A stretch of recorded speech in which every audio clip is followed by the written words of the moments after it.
Hello friends, Ashoka इसमें आपका स्वागत है। फ्रेंड्स, ये 2024 का कॉमन सेंस टेक्निक के थ्रू हम कुछ प्रश्नों को करा रहे हैं, जिसमें आपको बहुत ज़्यादा विशेषज्ञता की आवश्यकता नहीं है। ठीक है, इसमें बिल्कुल कॉमन तरीके से आप प्रश्नों को सोचोगे और प्रश्न आपके हाथ में हो जाएगा, अर्थात इसका आंसर आप खुद ही खोज लोगे। बिल्कुल कॉमन सोचना है। यूपीएससी देखिए नॉलेज की परीक्षा नहीं है। आप चाहोगे कि दिन भर हम पढ़ते रहें और प्रश्नों को कर लेंगे, तो ऐसा बिल्कुल नहीं है। आपको सिंपल बेसिक कुछ नॉलेज गेन करना है, कॉमन सेंस अप्लाई करना है। जैसे कि बाहर आप रोड में घूमते हो, कहीं जाते हो आते हो, तो सोचना है उसके बारे में कि जो भी यूपीएससी पूछ रहा है, कहीं ऐसा तो नहीं कि कुछ अलग से पूछ रहा है। कुछ ऐसा नहीं पूछता यूपीएससी, बिल्कुल सिंपल प्रश्न पूछता है। ठीक है, तो ये 2024 का प्रश्न है। इसमें से 6-7 प्रश्न हम लेकर के आए। इससे पहले भी मैंने 4-5 प्रश्न कराए हैं, तो आप चाहो तो पीछे की वीडियो जरूर देख लीजिए। मैंने पीछे जो है आपको कराया था, जिसमें इस तरह से फसल थी मूंगफली। इससे पहले जो है ये कि सिंपल प्रश्न है, जिनमें बहुत ज़्यादा आपको नॉलेज की आवश्यकता नहीं है। सिंपल आपको बेसिक नॉलेज की आवश्यकता होगी और बेसिक नॉलेज से ये प्रश्न हो जाएंगे। तो इससे पहले मैं आपको, हमारी एक सीरीज चल रही है detailed analysis, sorry daily target. ठीक है, डेली टारगेट में हम आपको आपका बेसिक स्ट्रॉन्ग करने के लिए वो सीरीज चला रहे हैं कि आप बेसिक स्ट्रॉन्ग कैसे होगा। कहीं इधर उधर भटकने की जरूरत नहीं, किसी कोचिंग में जाने की जरूरत नहीं है दोस्तों। सिर्फ आप स्वयं से कुछ मूलभूत पुस्तक को ले लीजिए, उन्हीं मूलभूत पुस्तक से आप तैयारी करिए। बहुत ज़्यादा आपको भटकने की जरूरत नहीं पड़ेगी। मैंने उन्हीं बुक्स को आपको बताया कि जैसे कि एनसीईआरटी है। ठीक है, इसके साथ साथ कुछ मूलभूत बुक्स हैं, जैसे कि लक्ष्मीकांत सर की पुस्तक है। इन्हीं बुक्स को मैंने सहारा बनाया और बोला कि इन्हीं को बार बार पढ़ना है आपको। ठीक है, अब मैं वहाँ पर गाइड भी कर रहा हूँ। अगर आप वो सीरीज को देख रहे होगे तो आपको परीक्षा वाले दिन खुद समझ में आ जाएगा कि कैसे प्रश्नों को हल किया जाता है, और बहुत सारा कुछ हम पढ़ के गए हैं। और फिर उसके साथ साथ इस तरह के कॉमन सेंस टेक्निक की वीडियो भी मैं ला रहा हूँ कि आप इस तरह के प्रश्नों को कैसे करेंगे। समझ में आया? तो इस प्रश्न को करिए। देखिए बिल्कुल सिंपल प्रश्न है और ज़्यादा इसमें बहुत ज़्यादा विशेषज्ञता की आवश्यकता नहीं है। पढ़िए इसको। क्या कह रहा है? निम्नलिखित कथनों में से विचार कीजिए। निम्नलिखित कथनों पर विचार कीजिए। कथन 1 नंबर है, क्या है? बाजार में मिलने वाले अनेक च्युइंगम जो आप खाते हो, सेंटर फ्रेश वगैरह, च्युइंगम पर्यावरण प्रदूषण का स्रोत मानी जाती है। हो सकता है कि भाई जो हम च्युइंगम मुंह में चबाते हैं, तो आपको लगता होगा कि चबाने से क्या हो रहा है, एक तरीके से प्लास्टिक है, और प्लास्टिक को बाहर रोड में फेंक दोगे या कहीं फेंक दोगे तो उसको अगर वो जलता है, उसको जलाया जाता है, तो एक तरीके से प्रदूषण का ही काम करेगा। ठीक है, पहले प्लास्टिक भी एक प्रदूषण ही है। ठीक है, फिर दूसरा कथन पढ़ो। तो पहला कथन तो हमें लग रहा है कि बिल्कुल सही है। अनेक च्युइंगमों में गोंद, बिल्कुल सीधी सी बात है, गोंद ही होता है, गम बेस होता है, के रूप में प्लास्टिक होता है। प्लास्टिक होगा तभी तो वो चबाया जाएगा। उसको चबाओगे तो वो च्युइंगम के तरीके, मतलब कि एक तरीके प्लास्टिक के तरीके, रबड़ के तरीके उसको बार बार चबाना पड़ेगा। आपको समझ में आ जाएगा कि उसमें जो गोंद होता है वो एक तरीके से प्लास्टिक होता है। तो ये भी बिल्कुल कॉमन सोचना है, ज़्यादा स्पेशल नहीं होना कि नहीं गोंद तो रबड़ तो अलग निकल के आती है, हो सकता है कि रबड़ के पेड़ों से निकल के आ रही है। इस तरह से सोचोगे तो फिर बिखर जाओगे। ठीक है, तो इन कथनों पर विचार कीजिए। अब क्या कह रहा है? उपयुक्त जो कथन है, उपर्युक्त कथनों के संबंध में निम्नलिखित में से कौन सा सही है? कथन 1 और कथन दोनों सही। कथन 2 और कथन 1 की व्याख्या करता है। पहला ही कथन आपको बिल्कुल सही लग रहा है कि प्लास्टिक होता है, और प्लास्टिक क्या होता है? पर्यावरण प्रदूषण है। तो यहाँ पर पहला कथन, दूसरा कथन पहले कथन की व्याख्या कर रहा है। तो ये कथन आपको समझ में आया। दूसरा, तीसरा, चौथा आपको पढ़ने की जरूरत ही नहीं है, पहले इसे ही समझ में आ गया। फिर भी इस कथन को आप जो ABCD इस तरह के जो कथन है, इनको आप याद कर लीजिए, क्योंकि यूपीएससी इनसे क्या होता है कि प्रश्न जब आपको देगा इस तरह के प्रश्न करने के लिए, तो ये क्या है कि इनको जब आप करो, याद कर लोगे, तो आपको समय जो है ज़्यादा खर्च नहीं करना पड़ेगा। आपने यहाँ पढ़ा कथन 1 सही, कथन 2 सही, और कथन 2 पहले की व्याख्या कर रहा है, तो आपने तुरंत A मार दिया। इसका मतलब आपने पढ़ लिया कि पहले कथन में ये चीज़ लिखी हुई है, दूसरे ऑप्शन में ये चीज़ लिखी हुई है, तीसरा ऑप्शन में ये लिखा हुआ है, चौथे ऑप्शन में ये लिखा हुआ है। ठीक है, तो इस तरह से आपको करना है। फिर देखते हैं हम आगे। बिल्कुल सिंपल सोचना है, बहुत ज़्यादा अंदर घुसे तो वैसे ही बाहर हो जाओगे। बिल्कुल सिंपल जैसे सोचा जाता है वैसे सोचो कि एक समान व्यक्ति है, मुझे कुछ नहीं आता है, मैंने थोड़े बहुत बेसिक नॉलेज क्रिएट कर लिया है, नॉलेज गेन कर लिया है, उसी के हिसाब से ये प्रश्न कर रहे हैं। तो यहाँ क्या कह रहा है? विश्व शौचालय संगठन, वर्ल्ड टॉयलेट ऑर्गेनाइजेशन के संबंध में निम्नलिखित कथनों पर विचार कीजिए। पहला कथन क्या कह रहा है? यह संयुक्त राष्ट्र की एक एजेंसी है। पता नहीं भैया, अभी तक पढ़े होते तो पता होता। संयुक्त राष्ट्र की विभिन्न एजेंसियां तो हमने बेसिक जो है एनसीईआरटी में भी पढ़ी, पॉलिटिक एनसीईआरटी में, और प्लस के साथ आईआर में भी पढ़ा। तो कहीं पर हमको ये नहीं समझ में आया कि संयुक्त राष्ट्र की एजेंसी में एक विश्व शौचालय संगठन है, तो हम पहले वाले को रोक देते हैं कि ये हम मान नहीं सकते कि ये है कि नहीं है। लेकिन दूसरा पढ़ते हैं, वैश्विक अगर इस तरह का संगठन है तो वो यूएन के अंतर्गत भले ना हो, लेकिन बाहर तो हो सकता है। तो हमने पढ़ा नहीं, लेकिन हो सकता है, चर्चा चलती रहती है। तो विश्व में शौचालय मुक्त करना है विश्व को, तो इस तरह का संगठन काम करता होगा, विभिन्न देशों में भी होता होगा इस तरह से। ठीक है, तो वैश्विक स्वच्छता संकट मतलब कि विश्व में स्वच्छता संकट के समाधान पर कार्रवाई प्रेरित करने के लिए विश्व शौचालय शिखर सम्मेलन होता होगा भाई, विश्व शौचालय दिवस और विश्व शौचालय संगठन द्वारा आयोजन किया जाता है। हो सकता है, ये हम 2 को मान के चल रहे हैं कि हो सकता है, लेकिन अभी पूर्णतया नहीं कह सकते। ठीक है, लेकिन हम 2 को मान के चल रहे हैं कि ठीक है। तीसरा निर्धारित कर देगा कि अब क्या सही है क्या गलत है। इसके कारणों का देखिए, जब क्वेश्चन ना आए, ना समझ में आए, तो ऐसे रोका करो कि पहला नहीं हो भी सकता है कि नहीं भी हो सकता, हमने पहले को रोका। दूसरा हो भी सकता है, नहीं भी हो सकता है, अभी हम निर्धारण नहीं कर सकते, एलिमिनेशन लगाना है। तीसरा आराम से पढ़ते हैं, तीसरा भी पढ़ लोगे, फिर इसके बाद फिर सोचना है कि अब क्या हो सकता है, फिर इसमें कॉमन सेंस अप्लाई करना है कि नहीं पहला तो बिल्कुल नहीं होगा, दूसरा मान सकते हैं, तीसरा होगा कि नहीं होगा, थोड़ा डाउट होगा। कभी कभी डाउट में भी प्रश्न मारे जाते हैं कि नहीं कुछ नहीं आ रहा है, जैसे 2 3 काट लिया आपने, ठीक है, अब पता सी बचा या डी बचा, अब नहीं भी आ रहा तो डी मार दो, तो संभावना तो है ये 50% सही होने की। समझ में आया? इस तरह से आपको करना है। तो पेन जो है कम काम कर रहा है इस समय, इसका जो इरेजर है कम काम कर रहा है, तो फिर खैर चलते हैं। तो इस कार्यों का मुख्य लक्ष्य उन विकासशील देशों और अविकसित देशों को खुले में शौच की समस्या के समाधान की प्राप्ति है, तो निधि मतलब पैसा प्रदान करना है। अब देखिए, ये तो राज्यों का काम है, मतलब कि देश का काम है। देश में मान लो कि स्वच्छता को लेकर के कोई योजना बनाएगी, तो उसके लिए पैसा केंद्र देगी राज्यों को, या राज्य जो है अपने स्थानीय क्षेत्रों को देंगे कि भाई यहाँ खुले में शौचालय नहीं होना चाहिए। इसके लिए क्या हो रहा है कि घरों पर शौचालय बनाने की जो है पहल चलाई जा रही है विभिन्न देशों के द्वारा। तो अपने देश से ही देख लो। तो तीसरा कथन तो बिल्कुल नहीं होगा कि ये तो नहीं हो सकता यार, ये तो विश्व कैसे पैसा देगा। ठीक है, वो तो अपने देशों को कहेगा भाई स्वच्छता को बनाए रखने के लिए आप विभिन्न नीतियां बनाइए, विभिन्न कार्यक्रम चलाइए। तो अपने यहाँ स्वच्छ भारत अभियान चला था, उसके अंतर्गत जो है शौचालय बनाने के लिए घरों घरों को पैसा दिया गया कि 50,000 रुपये 60,000 रुपये के भैया अपने घर में आप शौचालय बनवा लीजिए, इस तरह से ना।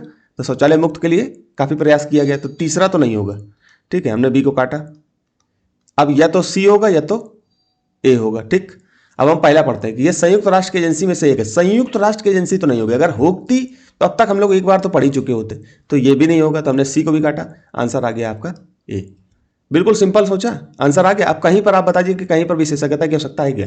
ऐसे ही सोचा जाता है कि हमने जो चीज़ नहीं पढ़ी, कि अभी तक इतनी सारी एजेंसी हमने वर्ल्ड की ऑर्गेनाइजेशन पढ़ ली, लेकिन हमने संयुक्त राष्ट्र की एजेंसी में शौचालय विश्व शौचालय संगठन नहीं पढ़ा था, तो ये तो बिल्कुल नहीं होगा। लेकिन हम जब पहले राउंड में पढ़ रहे होंगे तो थोड़ा सा रोक के रखते हैं कि ये चीज़ हो सकती भी है, नहीं भी हो सकती।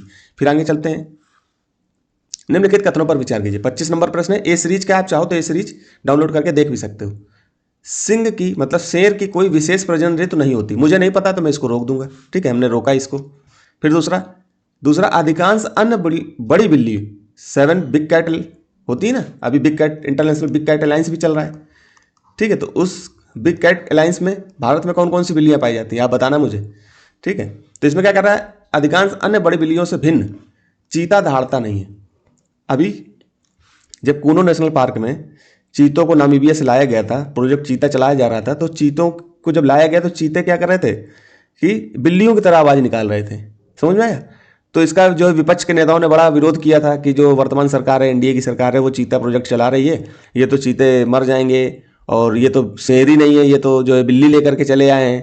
तो इस तरह से काफ़ी विपक्ष का, और ये वायरल भी हुई थी मीम्स, आपने देखा होगा। तो चीता दहाड़ता नहीं, ये तो बिल्कुल सत्य बात है।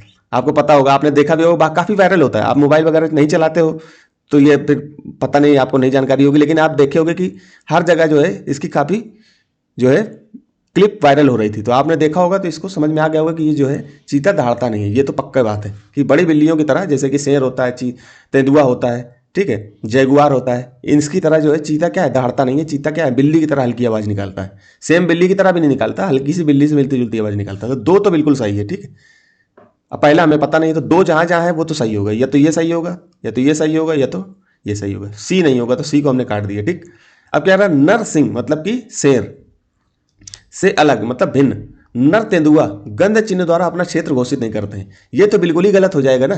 कैसे गलत हो जाएगा कि भाई जो बिग कैट हैं, बड़ी बिल्लियां हैं, वो तो एक जैसी ही होंगी ना, बस उनकी प्रजातियां हल्की फुल्की से चेंजमेंट हुआ कि भाई चीता हल्का सा अलग हो गया, तेंदुआ हल्का सा और अलग हो गया, शेर और थोड़ा सा अलग हो गया, और टाइगर और थोड़ा सा अलग हो गया। जो बाघ होता है बिल्कुल हल्का से, उसमें क्या हो गया, धारियां होती हैं।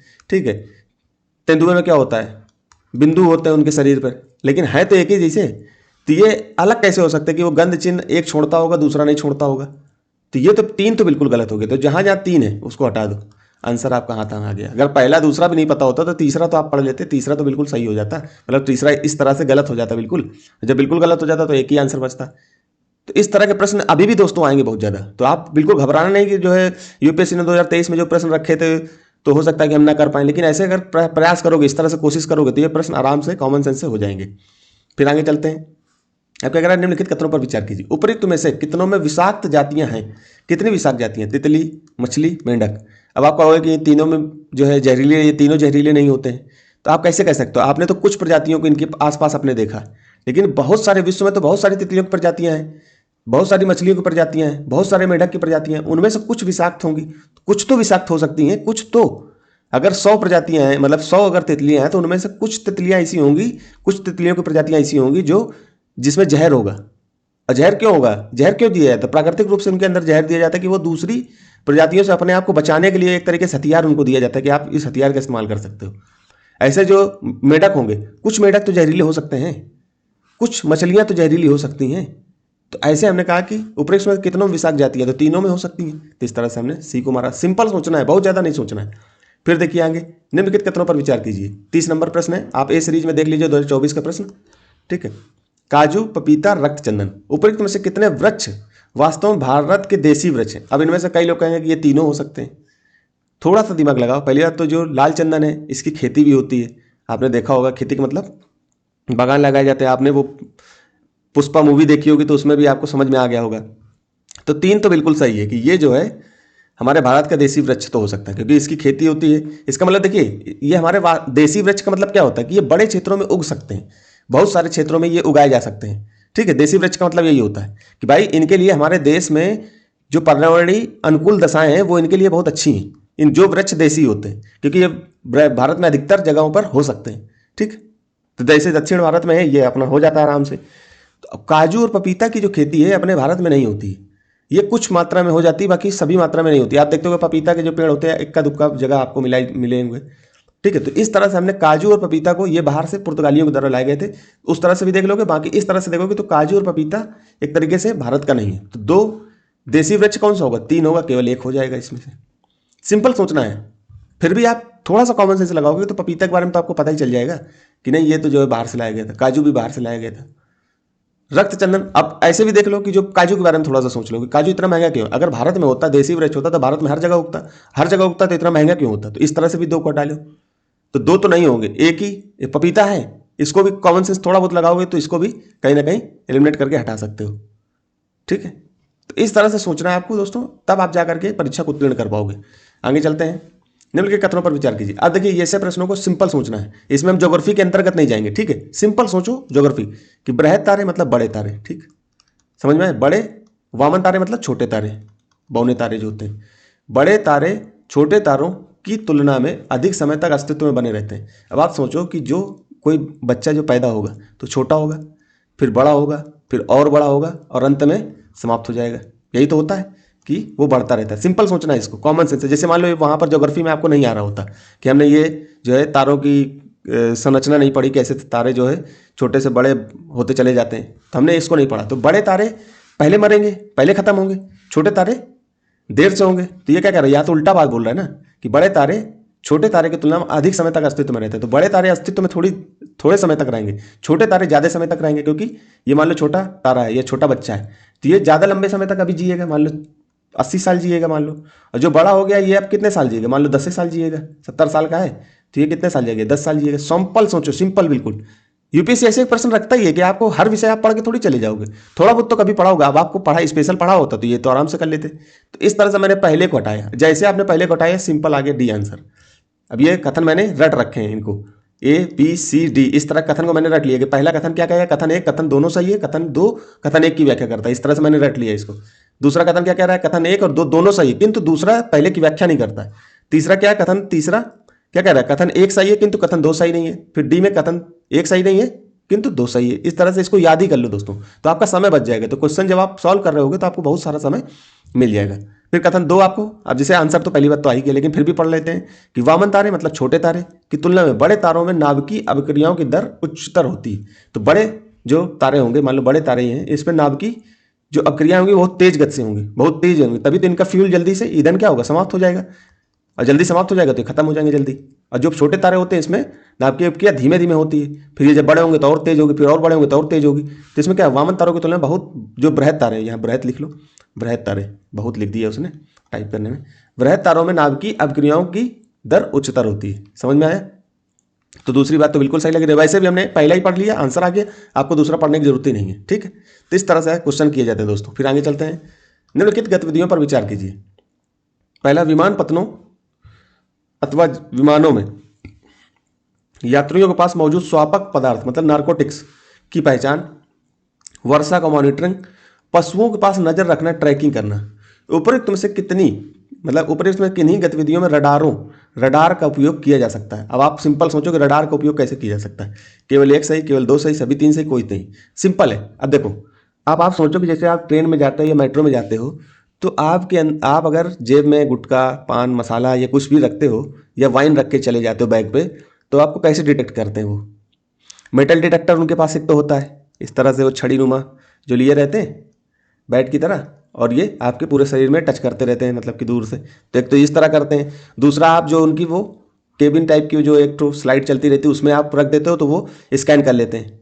तो उनको स्कैनर कहते हैं, मतलब कि एक तरीके से एक तरीके से क्या बोलते हैं, उनको चेक करने के लिए उनको एक तरीके से एक्सरे टाइप की मशीन की आवश्यकता होती है। लेकिन अब आप देखते हो कि जब आप टोल प्लाजा क्रॉस करते हो तो आपके ऊपर क्या लगा होता है? आपके गाड़ी में क्या लगा होता है? फास्टैग लगा होता है। ठीक है, सिंपल ऐसे सोचो। फिर फास्टैग लगा होता है तो फास्टैग को कैसे डिटेक्ट करता है? रडार के माध्यम से, टोल प्लाजा में। तो आप ऐसे देखो कि वो क्या है, वायुमंडल में जो है रडार कैच कर रहा है किसी चीज़ को। तो आप सिंपल सोचो कि वर्षा की मॉनिटरिंग करना, आपको लगे कि वर्षा होगी तो उसको भी डिटेक्ट कर सकता है कौन? रडार सिस्टम, कि कहाँ तेज वर्षा हो रही है, कहाँ धीमी वर्षा हो रही है। दूसरा क्या है कि पशुओं के प्रवास पर नजर रखना। अब पशु मान लो कि ये पेड़ है, आप सिंपल सोचो कि जो टाइगर की जनगणना करी जा रही थी उसमें स्ट्रिप परियोजना एक चलाई गई थी, स्ट्रिप का उपयोग किया गया था। उसमें स्ट्रिप में यही चीज होती कि पेड़ों पर क्या है था, कैमरा लगा दिए गए। तो ये रडार सिस्टम के थ्रू मान लो कि यहाँ पर शेर घूम रहा है तो इसको डिटेक्ट कर लेता था। तो रडार सिस्टम ही ऐसा कर रहा था। तो सिंपल तीसरा भी सही है। पहले वाले में हमको डाउट लग रहा है क्योंकि पहला वाला हम लोग ट्रेन मेट्रो वगैरह में जब जाते हैं, अब यही चीज आपकी होती है बिल्कुल कॉमन सेंस की। आप कहीं जा रहे हो आ रहे हो तो थोड़ा दिमाग रखो कि ये क्या यूज कर रहा है। तो वहां पर तो क्या आ रहा था, टच कर रहा था, मेटल डिटेक्टर यूज कर रहा था। इस तरह से मेटल डिटेक्टर यूज कर रहा था, आपके शरीर को टच कर रहा था। आप शरीर के अंदर या गए जेब के अंदर गुटखा पान मसाला वगैरह ना रखे हो या बैग में किसी तरह की कोई सामग्री न रखे हो, तो उसके लिए तो अलग मेटल डिटेक्टर है। सिंपल सोचो। लेकिन वर्षा की मॉनिटरिंग करना, पशुओं के प्रवास, तो ये तो रडार सिस्टम है। वायुमंडल में ही ऐसे जा करके कुछ ऐसी रेजें निकलेंगी जो इसको डिटेक्ट करेंगी। तो आपको इस तरह से दूसरा आंसर बिल्कुल सही है। ठीक है, तो इस तरह से दो आंसर, केवल दो सही होगा। बाकी यूपीएससी ने ही इसके आंसर को दो दिया है, बाकी आप अपने स्तर से भी इसको देख सकते हो। ठीक है, ये पेन थोड़ा दोस्तों काम नहीं कर रहा है इसलिए थोड़ी सी दिक्कत हो रही है। इस पेन को मैं आज ठीक कर लेता हूँ, ये ठीक करवा लेता हूँ। तो फिर इस तरह से क्लासेस दोस्तों आपको मिलती रहेंगी, इस तरह से ही तैयारी करी जाती है। ठीक है दोस्तों, तो फिर यहीं तक रखते हैं। धन्यवाद।